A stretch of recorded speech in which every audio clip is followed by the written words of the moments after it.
क्या बोलते हैं? मस्त जा रहा है। अच्छा जा रहा है, यूट्यूब पे बढ़िया जा रहा है। हाँ तो तू बता मत, चालू हो गया। हाँ हेलो हाय। देखिए मुझे मालूम है कि मेहनत का फल मीठा होता है, लेकिन क्या है ना कि मीठा खाने से शुगर बढ़ जाती है, बस इसीलिए मैं मेहनत नहीं करता, बाकी ऐसी कोई बात नहीं।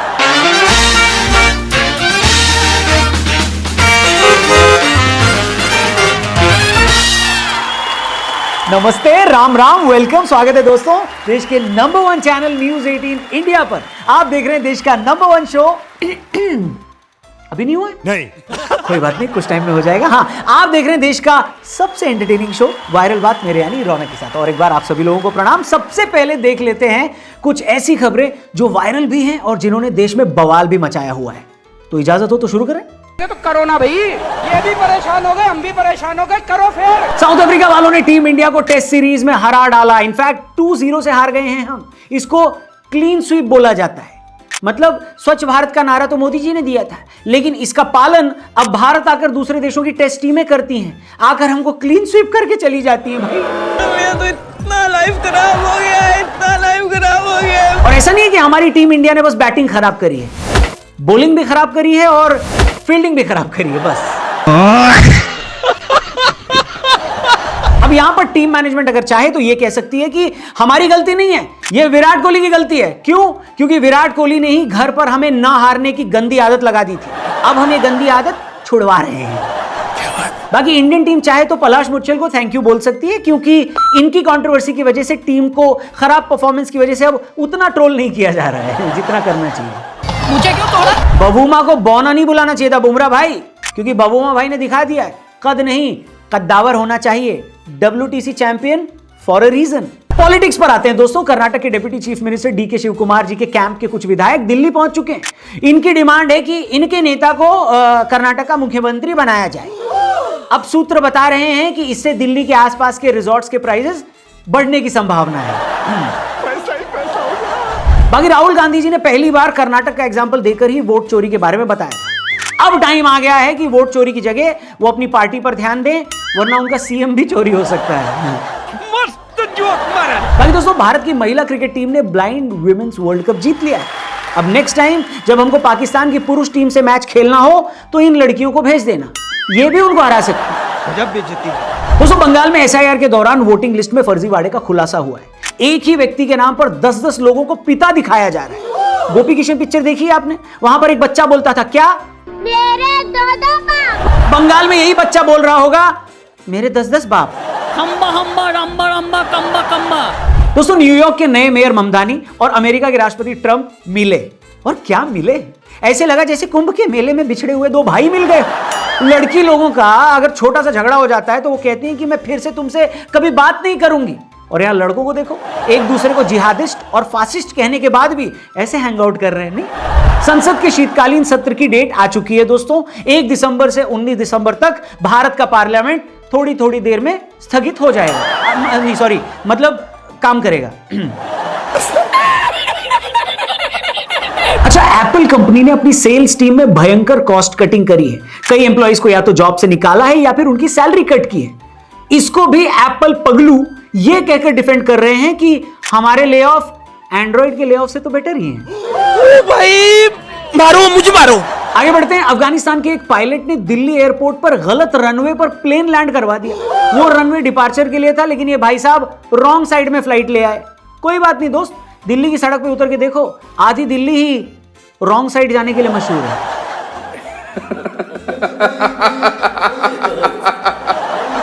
बाकी दोस्तों, इसी हफ्ते दिलजीत दोसांझ ने ऑस्ट्रेलिया और न्यूजीलैंड में अपना ऑरा टूर खत्म किया, जहां उन्होंने सिडनी और मेलबर्न जैसे शहरों में हाउसफुल शो किए, कॉन्सर्ट में बेहतरीन प्रदर्शन किया। दिलजीत के ऑस्ट्रेलिया में प्रदर्शन को देखकर हम ये कह सकते हैं कि इस साल ऑस्ट्रेलिया में बुमराह के बाद सबसे बढ़िया प्रदर्शन करने वाले दूसरे भारतीय दिलजीत ही हैं। कैसा लगा मेरा मजाक? बाकी दोस्तों, साउथ अफ्रीका से टेस्ट सीरीज हारने के बाद अब इंडिया का पूरा फोकस वनडे सीरीज पर हो जाएगा, जो कि संडे से शुरू हो रही है। लड़कियां अक्सर कहती हैं कि मुल्तानी मिट्टी लगाऊं, सीरम लगाऊं, सनस्क्रीन लगाऊं या मॉइस्चराइजर लगाऊं, लेकिन कोहली और रोहित पगलू यानी इनके फैंस ये कहते हैं कि अब ये सब छोड़ो, सीधा वनडे लगाओ, हमारे हीरोज तो वही खेलने आएंगे। इतनी खुशी मुझे। अब देखिए, देश में इस वक्त सबसे ज्यादा डिस्कस होने वाला मुद्दा ना तो पोल्यूशन है और न ही स्मृति और पलाश की शादी, बल्कि मुद्दा है टीम इंडिया का घर में टेस्ट सीरीज हारना अगेंस्ट साउथ अफ्रीका। और विराट और रोहित के रिटायरमेंट लेने के बाद इस टीम मैनेजमेंट की एक प्रॉब्लम यह भी है कि अब जो हार मिल रही है उसकी जिम्मेदारी लेने वाला भी कोई नहीं है। लोगों ने सोचा था गंभीर कोच बनकर आएंगे तो हम लोग रिकॉर्ड तोड़ेंगे, और रिकॉर्ड सच में टूट भी रहे हैं। साउथ अफ्रीका वाले 15 साल बाद इंडिया में टेस्ट जीत गए और 25 साल बाद यहां पर कोई टेस्ट सीरीज जीत गए हैं, तो रिकॉर्ड तो टूट ही गया नहीं। अरे मुझे चक्कर आने लग गया। अब गुवाहाटी टेस्ट भारत 408 रन से हारा है। 408 रन, इतना तो दिल्ली का AQI भी नहीं है जितने मार्जिन से हम लोग ये टेस्ट मैच हार गए। और 408 रन से तो अफगानिस्तान, बांग्लादेश और आयरलैंड जैसी छोटी टीमें भी नहीं हारती। ये कैसा डाउनफॉल दिखा दिया ऊपर वाले। इंडियन टेस्ट क्रिकेट टीम जिसका रुतबा सिकंदर वाला हो गया था कि जहां जाएगा जीत कर आएगा, पर अब अपने ही घर पर अचानक से सीरीज हम लोग कैसे हारने लगे? किसकी गलती है? और क्या टाइम आ गया है कि भारतीय टीम मैनेजमेंट अलग फॉर्मेट के लिए अलग कोच भी रख ले? इसी पर आज एक गंभीर डिस्कशन करेंगे। शुरू करें। अब मैं आपको ले चलता हूं 16 अगस्त 2021 में इंडिया वर्सेस इंग्लैंड का मैच था। कहां? क्रिकेट के मक्का कहे जाने वाले लॉर्ड्स क्रिकेट ग्राउंड पर। लास्ट डे इंग्लैंड को जीतने के लिए टारगेट मिला 272 का। लोकसभा में सरकार बनाने के लिए भी इतनी ही सीटें चाहिए होती हैं। इंग्लैंड के सामने ऑप्शन था कि या तो ये टारगेट बनाकर वो लोग जीत जाएं या फिर बचे हुए 60 ओवर खेलकर मैच को ड्रॉ कर लें, जबकि भारत को जीतने के लिए चाहिए थे 60 ओवर में 10 विकेट। जब भारतीय टीम मैदान पर उतरी, विराट कोहली ने सबको इकट्ठा किया और यह कहा कि कोई मुझे हंसते हुए दिख मत जाना। आगे शायद उन्होंने बेन स्टोक्स का भी नाम लिया था। तू समझा? हाँ, नहीं तू समझा नहीं। विराट कोहली ने अपने साथी खिलाड़ियों से कहा कि अगले 60 ओवर इंग्लैंड वालों को लगना चाहिए कि ये लोग नरक में खेल रहे हैं। इंग्लिश में बोली गई ये बात ये थी कि for 60 overs they should feel the hell out of their. ये एक लाइन, ये एक वाक्य क्रिकेट इतिहास में आज भी सबसे बड़ी मोटिवेशनल टॉक मानी जाती है। चक दे इंडिया में शाहरुख खान के 70 मिनट वाली स्पीच से इस 60 ओवर वाली स्पीच का कंपैरिजन किया जाता है, और इसके बाद जो हुआ वो भी इतिहास ही है। जैसे ही मोहम्मद सिराज ने जेम्स एंडरसन का विकेट लिया, विराट कोहली पूरे ग्राउंड में सेलिब्रेट करते नजर आए, मानो इंग्लैंड वालों से 1947 तक राज करने का बदला ले रहे हो। विराट कोहली जब तक भारत के कप्तान रहे या जब तक उन्होंने टीम इंडिया के लिए टेस्ट खेला, उन्होंने इंग्लैंड, ऑस्ट्रेलिया, साउथ अफ्रीका सबकी आंखों में आंखें डालकर जवाब दिए। इनके रहते कोई भी टीम कभी इंडिया के ऊपर चढ़कर नहीं खेल पाई। अब इसको आप कंपेयर करिए साउथ अफ्रीका के कोच शुक्री कॉर्नेट की एक स्टेटमेंट से। गुवाहाटी में चौथे दिन का खेल खत्म होने के बाद जब उनसे प्रेस कॉन्फ्रेंस में पूछा गया कि आपने डिक्लेयर करने के लिए इतनी देरी क्यों कर दी कोच साहब, तो साउथ अफ्रीकन कोच का जवाब था कि we wanted them to really grovel. अरे कहना क्या चाहते हो? करेक्ट। अब हम लोग शशि थरूर तो है नहीं जिनकी अंग्रेजी एक नंबर हो, तो आप एक बार ग्रोवेल का मतलब गूगल पर जाकर देखना। इसका मतलब होता है रेंगते हुए हाथों या घुटनों के बल पर कुछ ढूंढना। यानी साउथ अफ्रीका के कोच ये कहना चाह रहे थे कि वो ये चाहते थे कि टीम इंडिया अपने घुटनों पर आकर गिड़गिड़ाए और एक तरह से डिक्लेरेशन के लिए भीख मांगे। साउथ अफ्रीका के कोच के इस बयान पर बहुत कंट्रोवर्सी भी हो रही थी और लोग ये कह रहे थे कि भैया ये थोड़ा कैपेसिटी से बाहर जाके नहीं बोल गए ज्यादा। लेकिन सोचने वाली बात तो ये है कि ये बोलने की हिम्मत साउथ अफ्रीका के कोच में आई भी क्यों? एक ऐसी टीम जो 15 साल से भारत में एक टेस्ट मैच नहीं जीत पा रही थी, वो आखिर हमको यहां पर सीरीज हराकर कैसे चली गई? और ये एक साल के अंदर दूसरी बार है जब हम अपने ही घर पर सीरीज हार गए हैं। साला ये दुख का खत्म नहीं होता बे। इसकी भी एक कहानी है जिसकी शुरुआत होती है पिछले साल IPL में, जब शाहरुख खान की टीम कोलकाता ने गौतम गंभीर को अपनी टीम का मेंटोर अनाउंस किया और उन्होंने मेंटोर की भूमिका में वापस KKR को ज्वाइन कर लिया। गंभीर का कोलकाता में वापस आना एक बहुत बड़ा मोमेंट था। उनके वापस आते ही कोलकाता में सारी चीजें सही होना शुरू हो जाती हैं। ऑक्शन में जो खिलाड़ी चुने जाते हैं वो बढ़िया परफॉर्म करते हैं। गंभीर जिस खिलाड़ी को जिस पोजीशन पर भेजते हैं वो वहां पर सक्सेसफुल हो जाता है और देखते ही देखते कोलकाता 10 साल बाद IPL चैंपियन भी बन जाती है। अब जब एक तरफ शाहरुख खान की टीम सेलिब्रेशन में बिजी थी और ट्रॉफी के साथ फोटोशूट करवा रही थी, उसी वक्त बाउंड्री लाइन के उस पार उस वक्त के BCCI सेक्रेटरी जय शाह लंबी चौड़ी बातचीत कर रहे थे गंभीर के साथ। थोड़े दिनों बाद ही हमें पता चलता है कि ये बातचीत आखिर चल क्या रही थी। BCCI गौतम गंभीर को राहुल द्रविड़ का सक्सेसर घोषित करती है और उनको टीम इंडिया का हेड कोच बना दिया जाता है। अब गंभीर के कोच बनने के बाद हमने चैंपियंस ट्रॉफी जीती और साथ में एशिया कप भी जीता, लेकिन सिक्के के दूसरे पहलू को देखेंगे तो नुकसान भी बहुत सारे हुए। शुरू से समझाते हैं। श्रीलंका से हम 27 साल बाद एक ODI सीरीज हार गए। अपने ही घर पर 12 साल बाद हम पहली बार टेस्ट सीरीज हारे न्यूजीलैंड से, जिन्होंने हमें 36 साल बाद इंडिया का टेस्ट सीरीज में हराया। 10 साल बाद हम बॉर्डर गावस्कर ट्रॉफी हार गए, जो कि अब बॉर्डर के देश में है। अरे JP दत्ता वाली बॉर्डर नहीं, एलन वॉर्डर, हाँ। और अब हम साउथ अफ्रीका से भी हार चुके हैं। गंभीर के आने के बाद पहली बार ऐसा हुआ है कि हम वर्ल्ड टेस्ट चैंपियनशिप के फाइनल में क्वालिफाई नहीं कर पाए। और अब जिस तरीके से हालात चल रहे हैं उसको देखकर भी लगता है कि 2027 वाले में भी नहीं कर पाएंगे। इंडियन क्रिकेट फैंस अब गंभीर से ये कह रहे हैं, क्या कह रहे हैं? जब से तू मिला ना, अपना तो आतंक ही खत्म हो गया है यार। अच्छा, प्रॉब्लम सिर्फ ये नहीं कि हम लोग हार रहे हैं, प्रॉब्लम ये है कि प्रोसेस भी ठीक से फॉलो नहीं हो रहा है बॉस। इस टीम मैनेजमेंट को कुछ खास नहीं करना था। विराट कोहली और रवि शास्त्री ने एक पैटर्न सेट करके दिया था, उसको सिर्फ फॉलो करना था, जैसा कि रोहित शर्मा और राहुल द्रविड़ ने किया था। लेकिन वो एक काम भी ढंग से नहीं हुआ। कोलकाता नाइट राइडर्स को जब गंभीर ने आईपीएल जितवाया था तब उन्होंने टीम में बहुत सारे ऑलराउंडर्स रखे थे, क्योंकि गंभीर को जिराफ की गर्दन से भी ज्यादा लंबा बैटिंग ऑर्डर पसंद है। लेकिन वो फॉर्मूला टेस्ट में काम ही नहीं करता। यहां पर तो आपको स्पेशलिस्ट बल्लेबाज और गेंदबाज चाहिए, लेकिन हम 4 ऑलराउंडर खिलाते हैं। गुवाहाटी में जो हम लोग टेस्ट मैच हारे हैं उसमें भी नीतीश कुमार रेड्डी भी खेल रहे थे, उसमें अक्षर पटेल भी खेल रहे थे, रविंद्र जडेजा भी खेल रहे थे और वाशिंगटन सुंदर भी खेल ही रहे थे। भैया एक काम करो ना, बुमराह और मोहम्मद सिराज को भी निकाल ही दो, इनकी जगह भी 2 ऑलराउंडर खिला दो, नंबर 11 तक की बैटिंग हो जाएगी। नहीं बढ़िया रहेगा।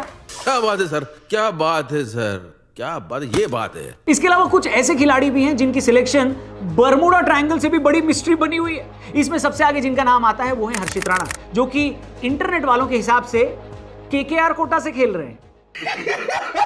अब देखो, कोई भी कोच या कप्तान हो वो अपनी पर्सनल प्रेफरेंस से प्लेयर्स तो लाता ही है। जब धोनी थे तो उन्होंने चेन्नई के खिलाड़ियों को प्रमोट किया था, टीम में लिया था। विराट कोहली जब कप्तान बने तो उन्होंने बेंगलुरु के कुछ खिलाड़ियों को टीम में लिया, और जब रोहित शर्मा कप्तान बने तो मुंबई इंडियंस के भी कुछ खिलाड़ी टीम इंडिया में आ गए।